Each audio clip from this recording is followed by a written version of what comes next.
Hey guys, this is Moon Girl, and you're listening to Bigfoot Club Podcast. Cryptic sports entertainment for life.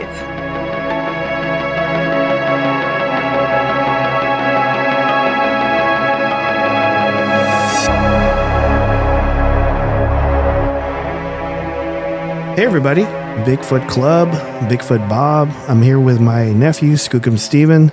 This is Bigfoot Club Season 7, Episode 18. Skookum Steven, what's up? What's up? You nailed it. That was perfect. Thanks, man. You didn't mess up or anything. That is awesome. Yeah, I know, right? Yeah. I know. I think I've been practicing. I would. I've been 7 seasons in, I would assume. Yeah. Yeah, I've been looking at the mirror and just kind of just pointing at myself. Is that what you're doing in there the whole time? Yeah. Oh, okay. Well, that makes sense. Hyping yourself up. So today I'm super duper excited. We have today in the club Dan Price, creator, co-writer, artist of Bigfoot Knows Karate. Dan, welcome to the club. Hey man, I'm so glad to be here. Thanks for having me tonight. Thanks for coming on, man. And it's kind of weird because I was going to interview Billy Dixon a couple weeks ago. And Billy and I kind of work with each other, and he has a comic book out. And whenever I was going to interview him, he got really busy. And then I had mentioned, because I was looking on the internet, I said, "Hey, I found this comic book called Bigfoot Knows Karate." He looked at me for a long time. He goes, "Are you being serious right now?" I go, "I'm being serious." He goes, "I know that guy." And he picked up his phone and he started like texting you or message or DMing you. Me on Instagram, he's like, "Check this out, they're legit." I'm like, "All right, they're legit." Billy said so let's do this.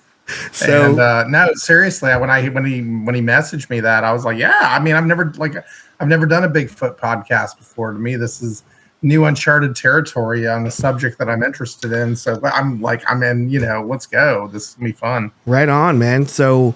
Yeah. I know because I know you're the creator, co-writer, art. Yes, you're actually doing the artwork on this, right? Yes, sir. Yes, sir. I do this artwork on the main storyline. We did a prequel book called Inagon that we had another artist do that, but yeah, I've been doing the artwork for the main stories thus far. So you, KCT Allen is also the co-writer and editor for this. Casey Allen, the heart of the Ghostbusters. He is, he's incredible. I met Casey a few years back, around 2018, 2017. Mm-hmm. He runs this thing called the Comic Jam, and it's an online comics workshop. And we connected through that, and we've been running, together ever since. He's really, really good dude. I'm really proud to be working with him. So you met him and you say, "Hey man, I got this idea for a comic book." So what? A little different than that. Yeah, no, he saw me drawing the character online, and he was like, "What are you going to do with that?" I said, "I have no idea." I didn't. I was just doodling this Bigfoot doing martial arts. I mean, originally I had this idea for a comic years ago. Like a little backstory. Do you want some backstory? Absolutely. Okay. Woo! All right. So no, I did this book called Latex Avenger. And he had a sidekick, spermicidal foam lad, and together they repelled crime 99.9% of the time. It was like, yeah. See, I knew something was wrong with the mic because y'all weren't laughing the first time I said that. I'm like, why aren't they laughing? That's funny. Anyway, no, but they were like family. It was like Family Guy on steroids turned up to 11. Wow. And originally this was going to live in that universe. Bigfoot Knows Karate. It was going to be a comedy. Mm-hmm. And let me tell you something, man. It was terrible. It wasn't funny. I wrote the script and I shelved it, threw it away. I left the name pinned up to my pin board in my office. And it stayed that way for like years. And then I came back to it and started drawing this character again. And he had these like gaunt eyes, this like, warrior expression. And I started thinking to myself, man, if like you were the only one of your kind and the only one of your species and nobody knew you existed, nobody cared, what would that do to you? What would that do to your psyche? Uh-huh. And by the way, you're like 10 foot tall, covered in hair and no martial arts. That was kind of like how this whole thing got started. But Casey was seeing me draw the character on Instagram, and I would do live draws and I would just post drawings up. This is like 2017, 2018. And he was like, what are you going to do with that? And it had to be something different. It could not be, it could not be just this typical, martial arts, kung fu movie revenge plot thing. It had to be different. So, I mean, we're playing with a different set of rules. I mean, there's a freaking Bigfoot, for crying out loud. So it had to be, yeah. So that, I don't know if that really answered your question, but I went on a tangent. So. No, that was perfect. Because right. did you like research any of the Bigfoot stuff or? Yeah. So, I mean, honestly, I didn't know anything about Bigfoot before this started. So I did. I went on YouTube. I watched a lot of documentaries, and I did some reading on Bigfoot and from, or different varieties of Bigfoot from different regions around the world. And, Casey, and I, we talked a lot. Originally, he was just going to be my editor. And he started throwing out some really good stuff into it, including like naming the big bad from issue 1, Kung Fu Thulu. That's Casey, man, and he's brilliant. And so we, I mean, I picked up a lot of things from the documentaries. I make the joke that, because all the different things I watched, not all of it's the same information. This guy will say this about Bigfoot. This one will say that about Bigfoot. Mm-hmm. I made the joke. I watched all these documentaries and I realized nobody knew anything about Bigfoot, which isn't actually true because there's a lot of really great, people who have been studying this, and I'm fascinated by that. But what I did know, there were definitely things that I cherry picked from there. One of the biggest things is astral projection. I love that. Mm-hmm. I saw that and I loved it. Mm-hmm. I'm in love with that concept for Bigfoot because it's like you can take this character anywhere. How cool is that? You know what I mean? Like, yeah. What mm-hmm. doing? So we're having him slide through planes of existence through the book, mm-hmm. using it as not only like a refuge, means of escape, a way to move through space, but also, I mean, as we learn more and more about this unreal, as Bigfoot Benny in the comic calls it, this other world, we find out that, it's so much more than with just this hellscape. There's reasons behind it all. And it's exciting to me because when I saw that in the different things that I watched, I was like, that's pretty cool. That explains so much as to where this creature can go and how invisible he can be, and, played with invisibility too in the comic. In the first issue, there's a scene where he sees this bunny rabbit, mm-hmm. and the bunny rabbit locks eyes with him. He saves the bunny from a wolf. And the bunny locks eyes with him, and he's like, you can see me. Can you? Do you? And he gets shot in the arm by 2 hunters. Yeah. And who are aiming for the rabbit. And they can't see anything. They just see a rabbit. He just comes up behind him, phases back in. He goes where he goes, and he comes back. And it's just can't a whoop ass time. You know mm-hmm. what I mean? But, yep. Yeah. So it's pretty cool. I mean, the Bigfoot mythos. There's a lot you can do with it. That's all I can say. I mean, yeah. I was going to tell you, like, there was a story that Steven and I were investigating, and it was a gentleman, and he was telling me that this Bigfoot was so big, it looked like it was 2 Andre the Giants, like back to shoulder to shoulder. And what? And then he said whenever it stepped into the brush or the woods, he said all these trees were kind of skinny and they weren't as thick. But he said when this thing stepped into the brush, he said the woods swallowed it up. He goes, I knew it was there. I could hear it. I could see trees moving, but I couldn't see it. And so whenever he told me stuff like that, and then I saw your image of him behind the hunters, mm-hmm. Right. Where he was like almost transparent, I go, yes. That's awesome. So, Steven, you have a question or? No, I was just, I mean, you did a pretty good job at pretty much like cherry picking. You're cherry picking, like, was like spot on it. I love the idea of what you were talking about, astral projection as well. whenever I was reading it, and he gets shot in the arm, he goes, man. And then I saw the hunters are like, they were trying to aim for the rat. I go, do they not see him? Yeah. What the heck? Did they just think it was a tree? Yeah. And I was like, oh, okay. All right. I see where this is going now. Did you say Casey Allen created, was it Grisha or Kung No, Kung Fu Thulu. Kung Fu Thulu. Okay. Yeah, he was like the Thulu character running around in the first issue. Yeah, Yes. he's kind of a cross between Macho Man Randy Savage and Max Cady from Cape Fear. That's what I was like.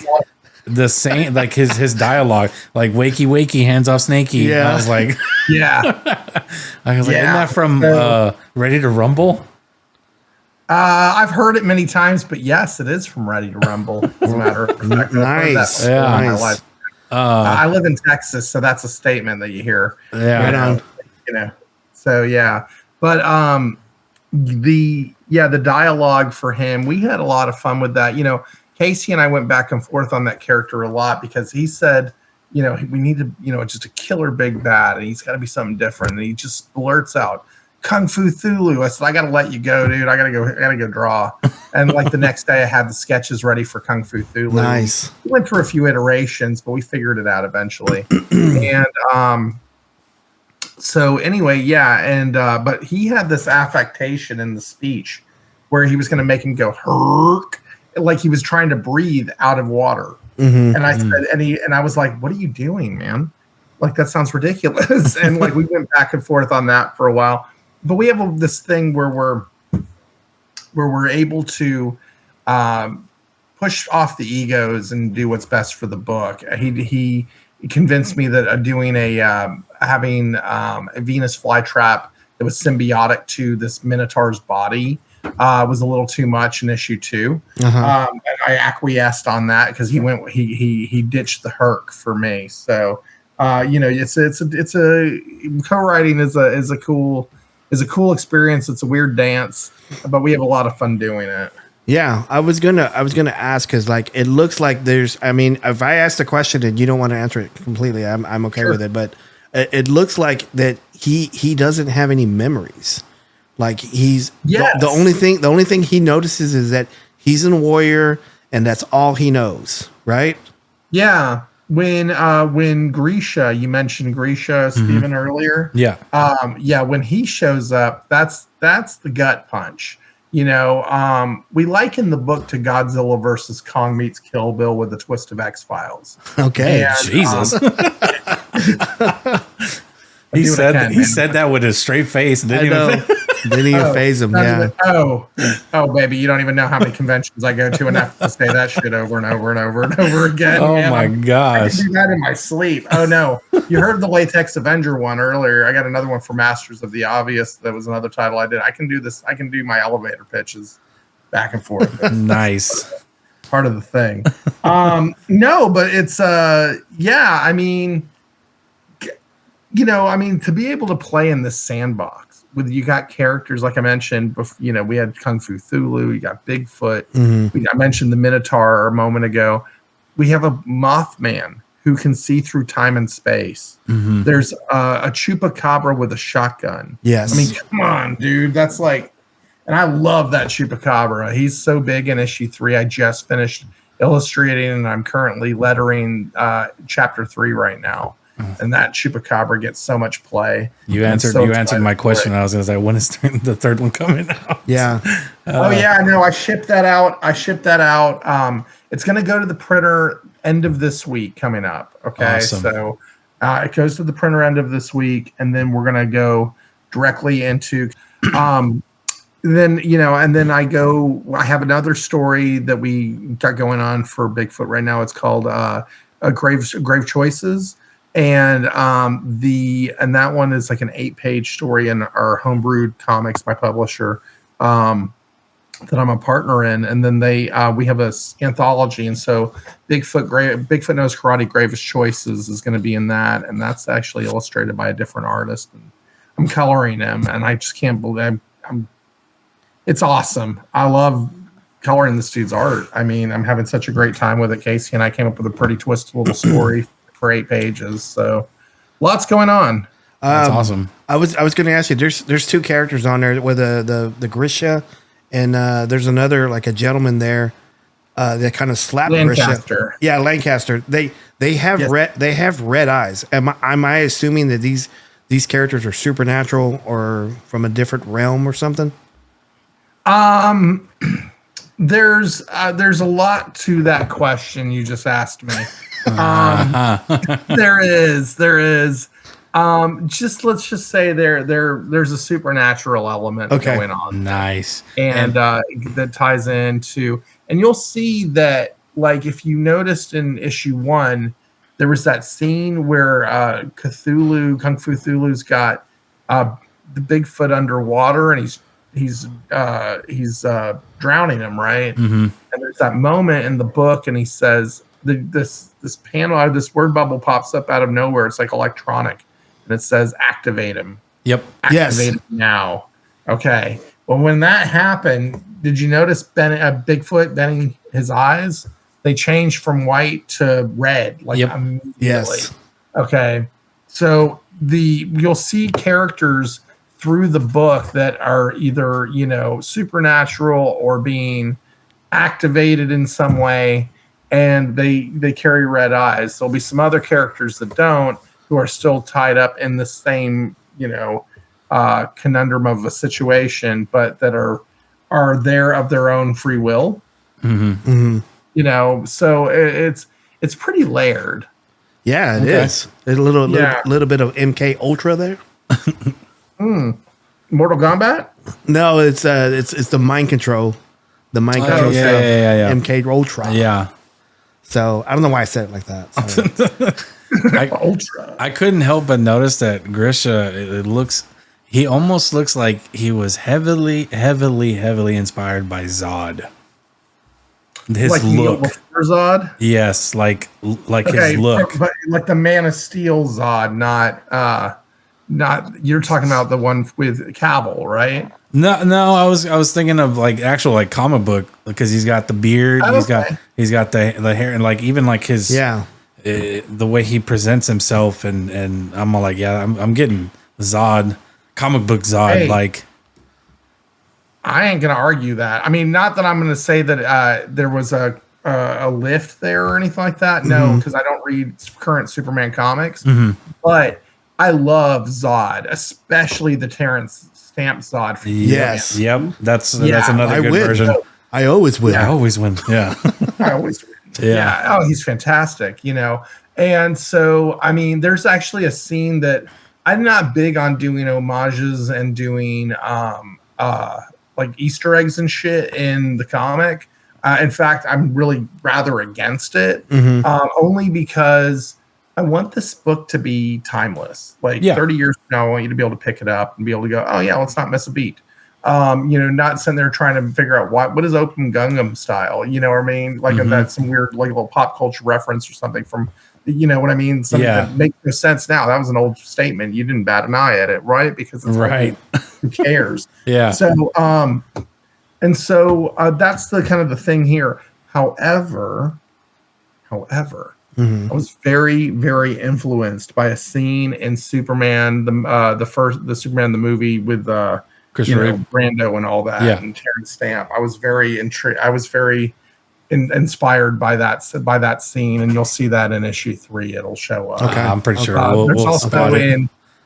You'll spot it. You'll spot it immediately. Yeah. And there's also one other homage panel in issue 1 where Bigfoot's got Cthulhu. It's after Bigfoot's gotten all huge, and he's got him by the head, and he's got his hand up, and it's that live or die scene from Karate Kid Part 2. I needed the pose. Yeah. I love that. Yeah. That is awesome. I like the references there. I like it. The only other thing like that, real quick. The only other thing like that goes in the book is the titles of most of the stories are named after blues songs. And that's just a me thing. I love the blues, and there's that's awesome. So chapter 2 was called Born Under a Bad Sign. Chapter 3 is Hellhound on My Trail. Chapter 4 will be called 40 Days, 40 Nights after the Muddy Waters song. So Yeah, and then chapter 5 will be called the Killing Floor. So get to look forward to that. So nice. Yeah. I wanted to also ask, what is the character Iris, or are you allowed to say? Iris. The one thing about Iris that I will say is that she did not get enough spotlight in issue 2 when we make up for that in issue 3. Yeah.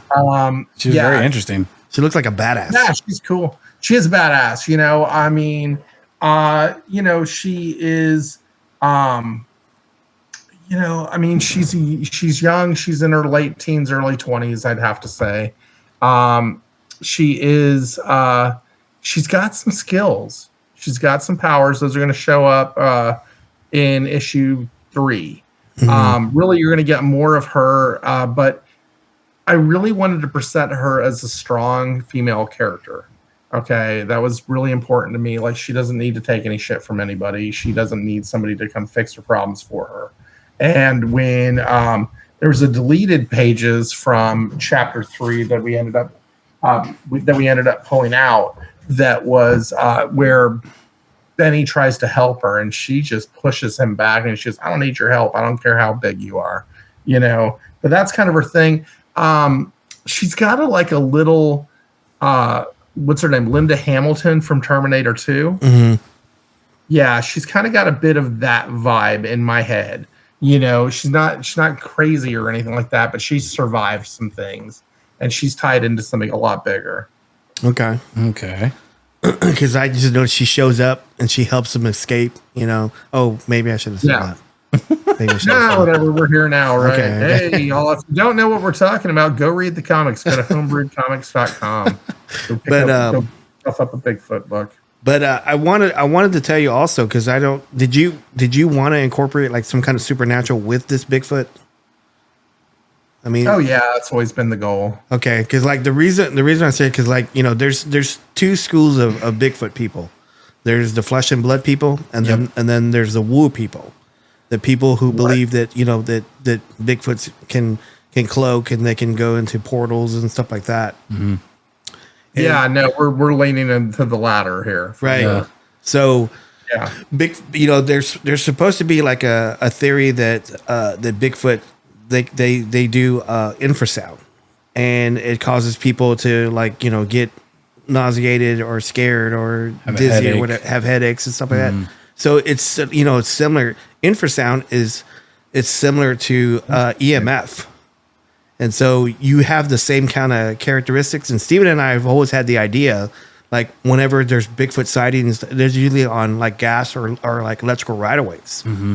And so Steven and I had always come up with a theory that Bigfoots use it as a weapon. They weaponize that to scare people out of an area. So I just wanted to encourage you, to keep really cool to keep on doing the paranormal stuff, because that's what we do. Because I've been in the field, Dan, and I've taken K2 meters with me, and K2 meters, they read EMF. And there's been times where I've been in the woods where there's no electrical devices out there, and this thing will peg off to 20 milligauss, which is a lot. And that's really cool. Yeah. So I wanted to encourage you to keep doing that. That's awesome. I love it. So I'll talk to y'all about something that I only talk to people about at conventions. Okay. Because I'm not recorded. But again, this isn't a comic book podcast, so I'm going to delve in a little deeper with you guys. Sweet. So in Hinagon, that book takes place in feudal Japan. Mm-hmm. Okay.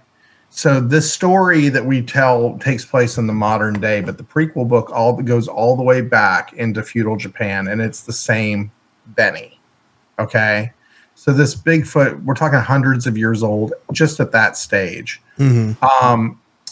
I'm not going to get into too much of some of this stuff, but I will say this. Every culture seems to have a Bigfoot or something to that effect. Mm-hmm. And it's the Hinagon. Yep.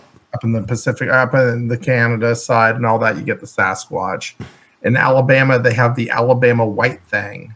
Mm-hmm. There's all these creatures that are running around. And if every culture has one, what's to say, and cultures write down the stories, and then they pass down the stories of their people.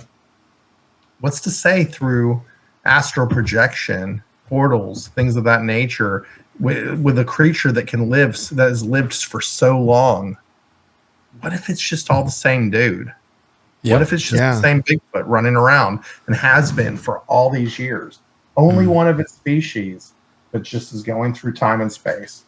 That's it for me. That's my thought process on Bigfoot. At least that's the Bigfoot that we're writing. I like that because it's different from anybody else. Because like if most people who do like Bigfoot comic books, they have multiple Bigfoots.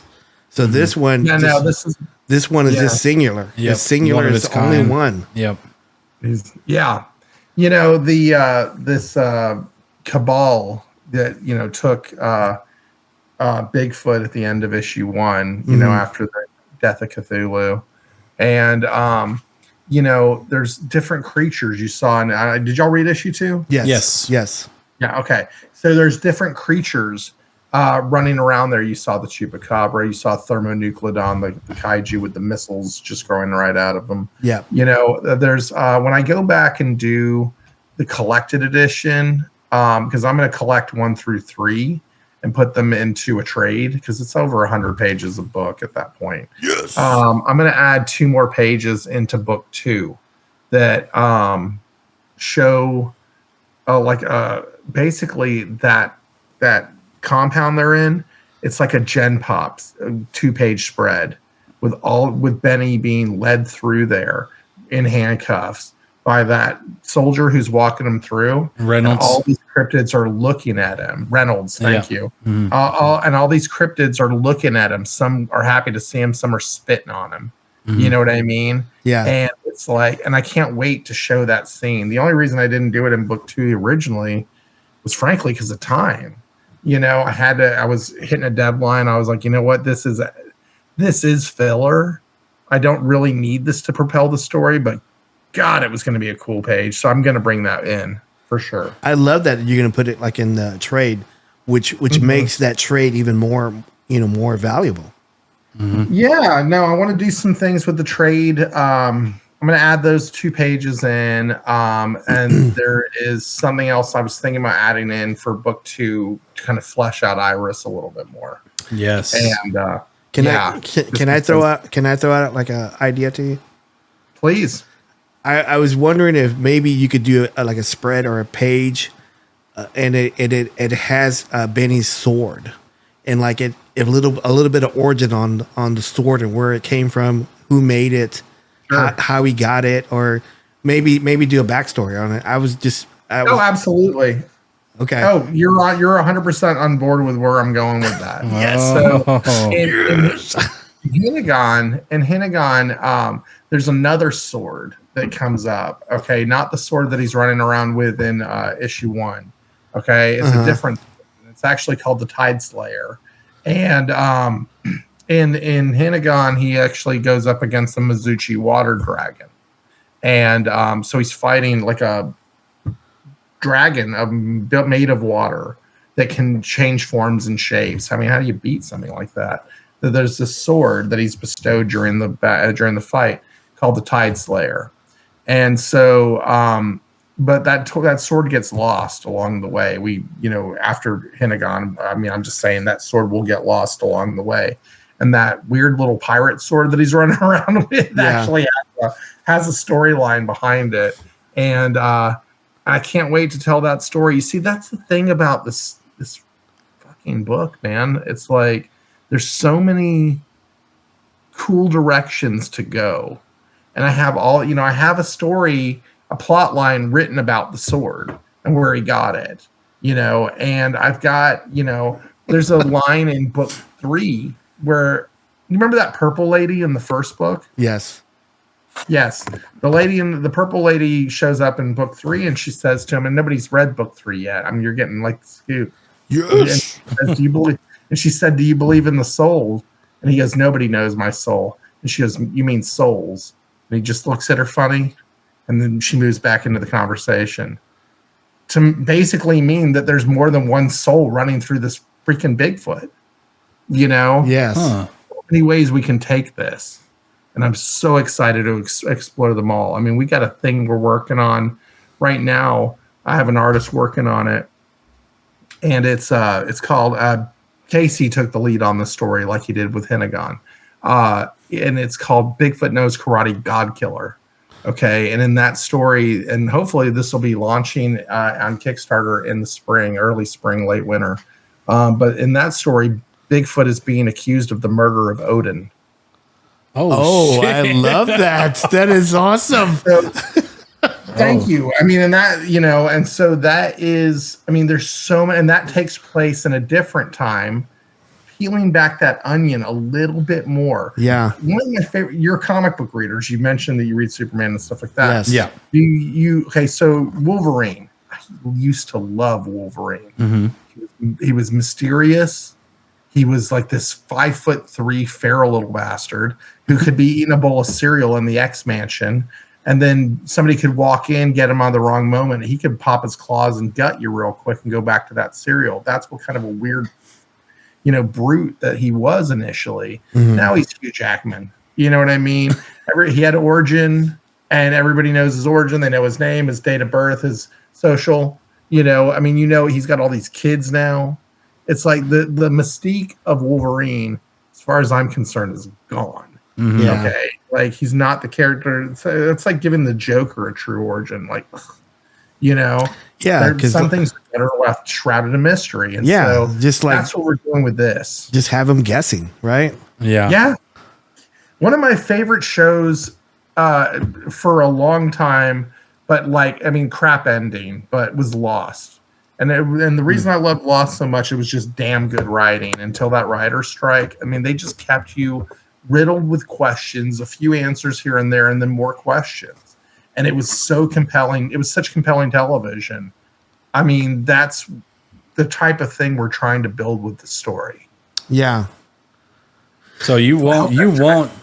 well, I mean, it's safe to say you're going to keep the readers on edge, and you're going to give little breadcrumbs of Benny's origin, or the story origin of it, for all that matter. That's what you're leaning towards, Or may not give all of it. all of it at once, just No, not all of it at once. yeah, This is the breadcrumbs thing, man. Yeah, for sure. Okay, all right. I can respect that, because that's it's the journey to it. That's the best part of it. Well, and I think that once you know the origin, it's gonna either you're gonna be all in, Yep. or you're gonna be like, oh, you know what I mean? Yeah. I mean, I honestly, I don't think you're gonna get too much. Anybody I've talked to about the true origin of the character, they're always they're usually a little slack-jawed by the end of it, going, what? Because it's because it is different and it is unique, and they're like, oh shit, you got to do that. Yeah, because Casey and I talk about this a lot, and where we're going with this, and it's not what you expect. You know what I mean? That's why I'm always so apprehensive when people ask me the question, how does Bigfoot Knows Karate? Man, they all in good time.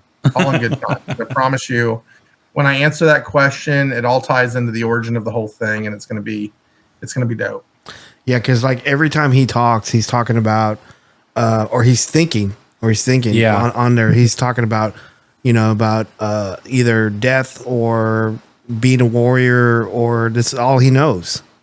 Mm-hmm. Yep. And there's no, hey, when I was a kid, or hey, when I was smaller, or hey, I had a good life before this, or there's nothing of that. It's just you're this and that's it. It's in the moment right there. It's in the moment right there. Yeah. Go. Yep. That's all he knows. So That's all he knows. I fucking love it. Yep. Keep the mystery of it. Yes. So I'm all on board on that. I don't want to know. I do not want to know. Do not tell me. oh man, Dan, are you gonna eventually? And you. I'm not telling you what to do. I'm just asking a question. Are you gonna do Dogman, or maybe a Rake, or maybe other cryptids that are the Or urban legend stuff like that? Sure.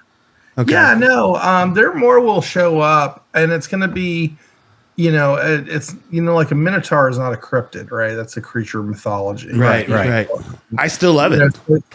Oh, cool. And and it's cool because like there's more of that. Asterion? Asterion, that was his name. On the Minotaur, named it. There's the star, the constellation Asterion, and so and the star was named after the mythological creature. Asterion was a fun character to write and to draw. I had a lot of fun with that fight scene between the two of them. I think probably when he either when he shoved him through his face through the glass or ripping his Minotaur horn off. I thought that was pretty cool. That one was good, and I also loved this creature that I think it was on 2, the Electroconte. Love them, man. That gave me so much of Rodan. Godzilla, and I was like, oh my god, he looks so fucking cool. Like cool. Based on the Chilean Alicante. Actually, so Chilean or Brazilian, Chilean, I believe, and the Alicante, they were cool, man. When we were going through doing research on all this stuff, I'm like, I want a flying cryptid, not a Jersey Devil or something like that, though. Like something. No, it was different. I loved it. Yes. Yeah, and give him the electricity. That was just a damn good time. Yep, that was fun. Yeah. Dan, I wanted to ask you an artist question here. Sure. What are you using to do this artwork? What platform? Yeah, I use Adobe Illustrator.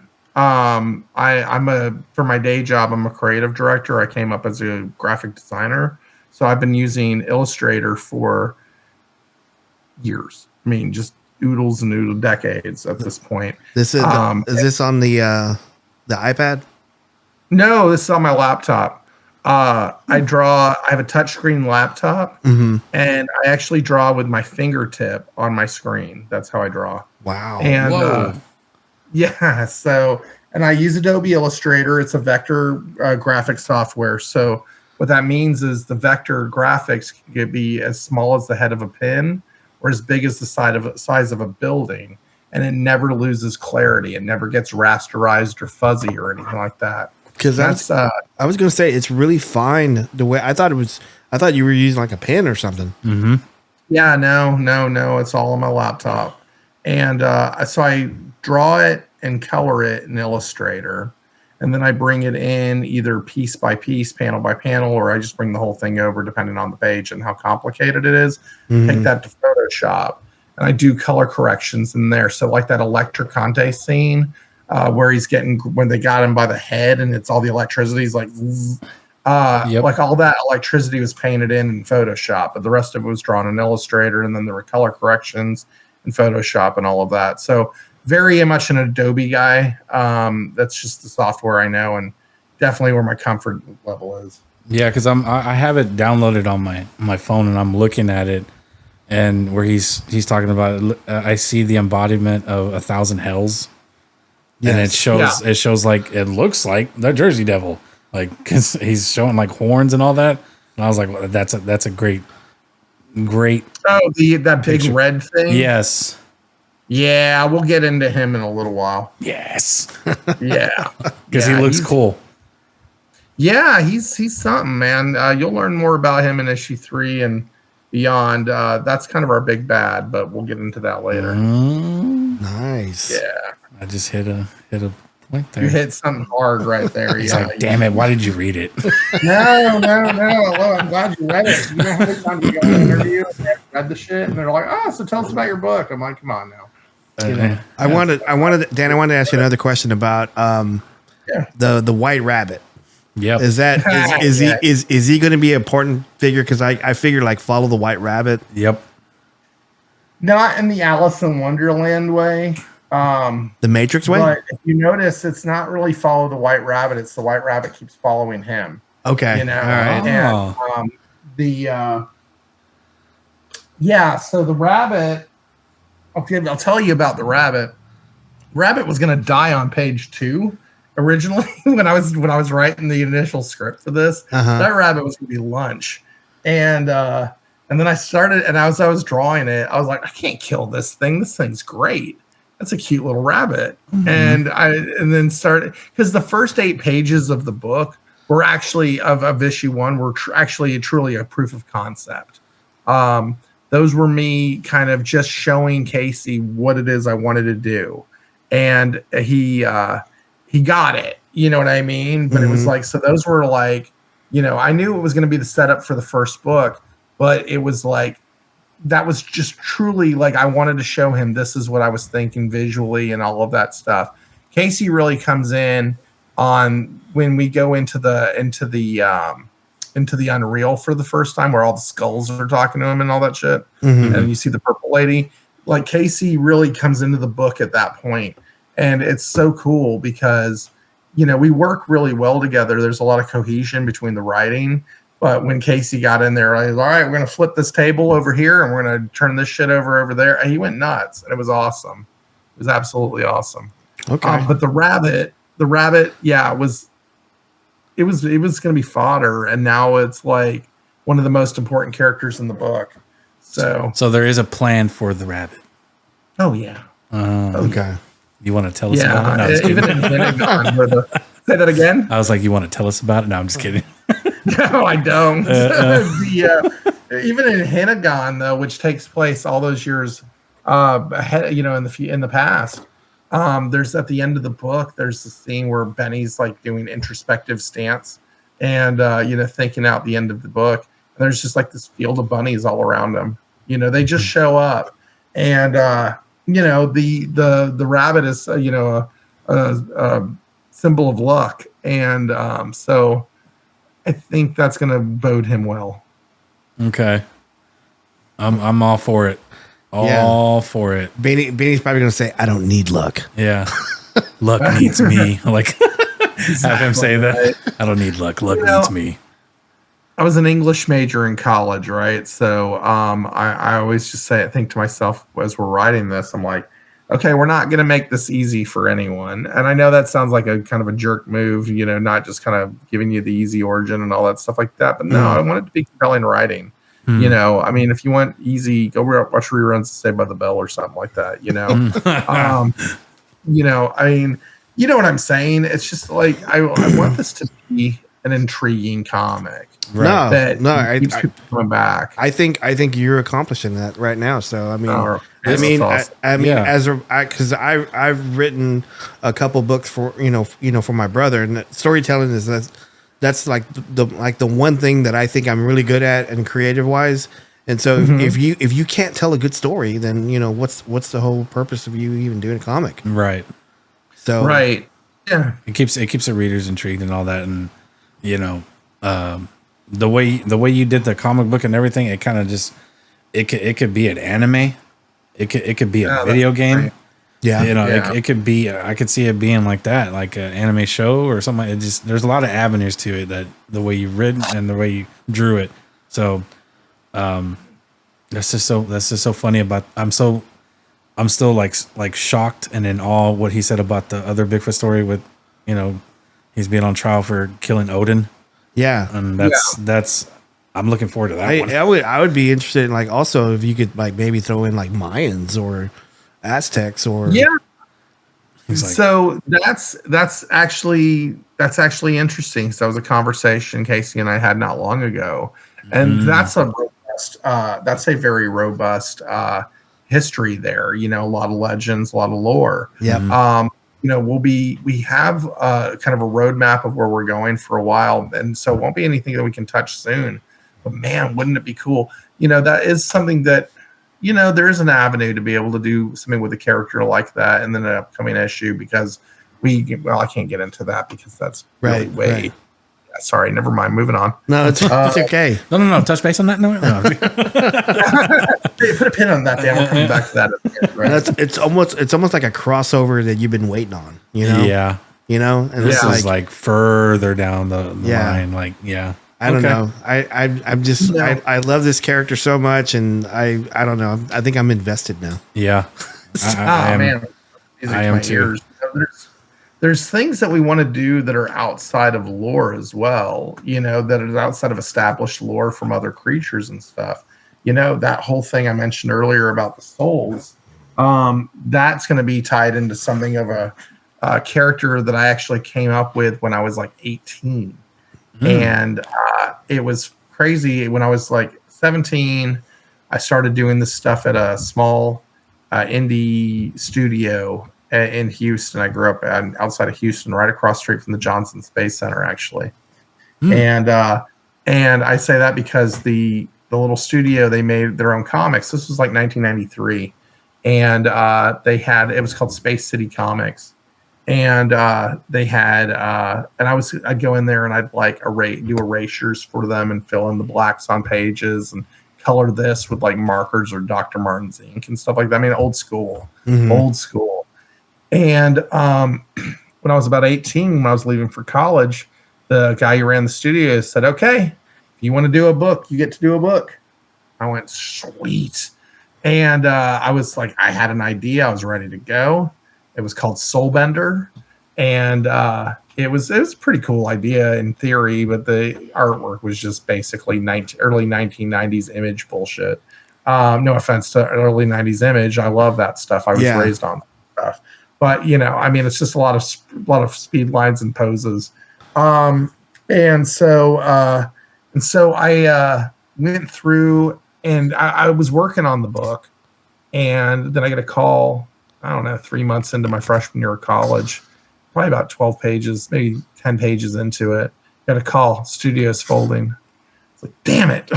So you didn't finish it? You didn't finish it? No, I didn't finish it. I was pissed off. I was an angry little punky kid.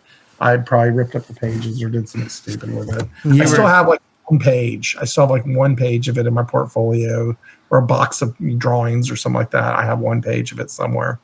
You ever think about just redoing it and just finishing it up? No, I'm not.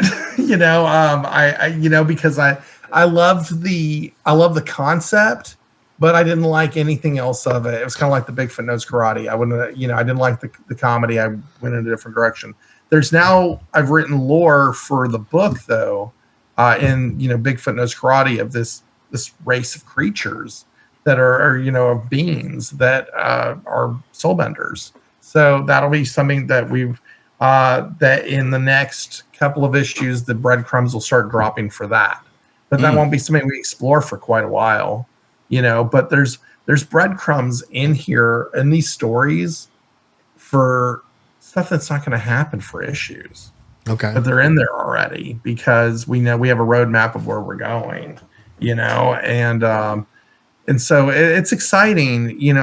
When writing comedies like Latex Avenger or Masters of the Obvious or all the other stuff I've done, you're writing beats and punchlines. I mean, that's all you're writing. You have a story that has to work to the beat, and the beat has to hit all the right jokes at the right time. This is different. This is cinematic. This is widescreen. This is, very not convoluted, but there's a lot of moving parts and pieces in Bigfoot Knows Karate. And so it's a lot of fun. I mean, that's part of the why I have Casey, man. He keeps my head straight, trying to, all this stuff. Because I think about it constantly. I think about where we're going and what we're doing with the book constantly. So having somebody to kind of keep you rooted on the ground, with Case, it makes it a lot easier. I love that. I love that because I know right now I'm writing some stuff for my older brother, and it's just whenever you get on that kick, I go, man, it's like because I keep pitching characters to him, and I tell him, I go, what do you think about this character? And I tell him about it, and he says, goes, write up something how he looks, do a backstory, do a little short story, send it to me. I go, okay. So I write it up really quick, send it to him. He goes, okay. He goes, I like it. I want to use it. I go, okay, great. Nice. So like he had me, because I did a story on he has like a Aztec warrior called Tenante, the sun god, and he told me to write this story. I said, okay. So I wrote it. He goes, oh yeah, by the way, I want 18 other characters in it. And I go, holy shit. And I was thinking to myself, Dan, I said, how in the hell does an Aztec warrior sound like? What's he sound like? And then how am I going to get 18 characters in this story? But eventually I did it. I pulled it off, and he loved it. And so he's gonna do it. He hired some guy in Italy to do it, and then Oh, cool. and then he asked me to. He goes, "Hey, can you write this into a movie script?" And I go, "I don't know nothing about movie scripts." I go, "Yeah, sure, I could do it." And so I had to research some movie scripts, and then I wrote the whole thing. I added some stuff in, took some stuff out, and I go, "Here's the movie script," and I sent it to him. He goes, "Okay, I'm going to send it to MGM." I go, "Sweet, hopefully, I make a movie." Right. There you go, man. So, but anyway, I'm loving this a lot, Dan. I mean, when I don't know how I found you on Facebook, but I found you, and I was telling Steven, I go, "Hey, I found this guy. He does a comic book called Bigfoot Knows Karate." He goes, "Really?" And then like the next day, I ran into Billy Dixon, and it was like, I go, "Oh my god, this is so awesome! I get to talk to him too." So, oh man, that's serendipitous, right? It is Very serendipitous. It's funny how the world unfolds, right? There's a phrase, the world is unfolding as it should. Yep. And I guess it's unfolded as it should. Yeah. Yes, sir. Doing that. We're coming up on an hour. We usually do an hour for the show. How do our listeners reach your product? What's the best way? Okay, you can find me at a couple of places online. I am a partner in Homebrewed Comics, so you can find me at homebrewedcomics.com, or you can go directly over to BigfootKnowsKarate.com. Those are two good ways to find me on the web. If you are a social media person like many of us are, you can find me over on Facebook well, not really me, but you can find Bigfoot Knows Karate on Facebook on our Facebook group. So just type in Bigfoot Knows Karate. It's the only one. You'll find us. And then if you're on Instagram, well, so am I. And that's the best place to find me. You can go to Danomite139. That's DANOMYTE 139. Or just look up Bigfoot Knows Karate. You'll find me. Dynamite. I like that. Yeah, Danomite. TNT. Hey, I'm gonna try to put this out tonight, and I'm gonna put all your links on. I'm gonna put all your links on your Kickstarter, everything. Oh, my Kickstarter's already gone, so don't worry. Oh, is it really? That. Okay.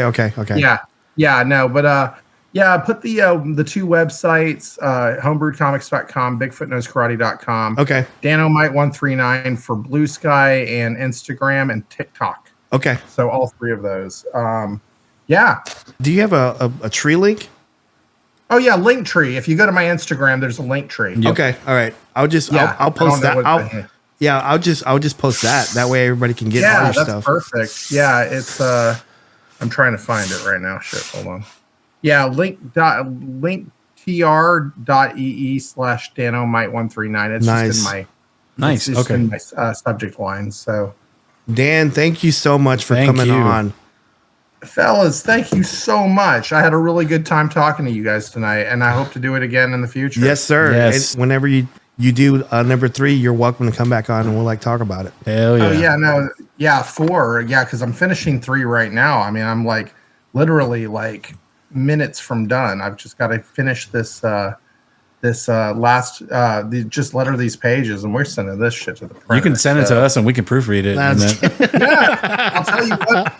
If you guys want, once I get it done and over to the printer, just hit me up on Instagram. I'll make sure to get you guys a pre-screener copy. And also, Dan, I want to buy all these copies too. I want to support you as well. So I want to buy. I appreciate that. Absolutely. No problem. But again, where are y'all located, real quick? North Texas, north of Dallas. Oh, what part? Justin. Okay. I'm in Austin, and so I'm actually up that area. Do y'all go to TexomaCon by chance? Have y'all been to that one? I haven't been to that one, but I would like to go. Yep. Dude, I'll tell you what. I'm going to be there in February. So Okay. if you come by my table, I'll hand you the books right then and there. Okay, man. All right. And then I'll get you in contact with Craig Woolheater, the one that's doing the one on East Texas, and then you can reach out to him, and then maybe get a table or something. Nah, I'd love that. I really would love to try that out. Okay, I want to brother. get more involved in that audience. Thank you guys so much. No, thank thank you, you, man. All right, you have a good night. You do the same, fellas. Thank Okay, you. Alrighty. Bye. If you are listening to us for the first time, thank you for joining us. If you are a regular listener, double thank you for your continued support. We appreciate every one of you, and your engagement means the world to us. To help us keep providing quality content, please take a moment to subscribe, comment, like, follow, and give us a 5-star review. Your feedback truly helps us improve and grow. If you have any stories you'd like to share or any concerns you'd like to discuss, we would love to hear from you. Please email us at bigfootclub1@gmail.com.